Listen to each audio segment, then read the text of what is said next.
manusia nanti ketika mereka dihisab oleh Allah itu dibagi menjadi dua, ahlul afiyah, ahlul musibah. Ahlul afiyah itu siapa? Orang yang jarang diuji dengan sakit, orang yang jarang mendapatkan ujian dalam kehidupan, jarang mendapatkan kesempitan. Namanya apa? Ahlul afiyah. Ada yang kedua, ahlul musibah. Ahlul musibah itu siapa? Orang yang hidupnya banyak sakitnya, banyak ujiannya, kesempitannya, kesulitannya.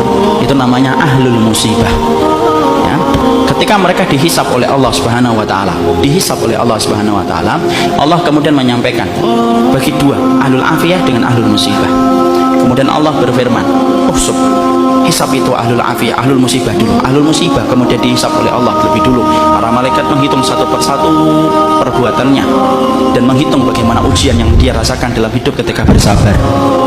Kemudian para malaikat setelah mendapati semuanya selesai, mereka lapor sama Allah, "Ya Allah, ahlul musibah tidak tersisa dari dosanya kecuali sedikit, dan mereka mendapatkan pahala yang besar karena mereka bersabar atas segala musibah yang Kau berikan dalam kehidupan di dunia." Antum tahu? Allah kemudian berfirman, "Utuhum salasan." Kasih mereka tiga perkara: khairan, mangzilah, dan afiyah. Khairan, beri mereka kebaikan. Kebaikan kalau di akhirat apa? Surga. Beri mereka yang kedua, mangzilah. Mangzilah itu apa? Tempat yang paling tinggi di surga. Tempat itu tidak bisa diperoleh dengan sholat, tempat itu tidak bisa diperoleh dengan sedekah, tempat itu tidak bisa diperoleh dengan haji dan umrah. Tempat itu hanya bisa diperoleh bagi orang yang mereka diuji oleh Allah dalam hidupnya dan dia bersabar. Dan yang ketiga, afiyah, kasih mereka kekuatan untuk menggantikan kekuatan yang aku ambil ketika aku menimpakan musibah kepada mereka.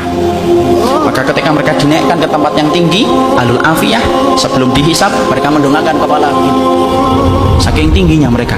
Dan ketika mereka melihat kedudukan ahlul musibah semacam itu, mereka sebelum dihisab berkata kepada Allah, "Ya Allah, kalau kami ngerti di balik setiap ujian seberat ini Engkau mengganti setiap kesulitan mereka, tolong ya Allah hidupkan kami lagi, lalu kasih kami ujian, potong-potong daging kami, daging-daging yang kecil, kami sabar untuk merasakan itu sampai mati, supaya kami mendapatkan tiga yang Kau janjikan kepada ahlul musibah, saudara-saudara kami."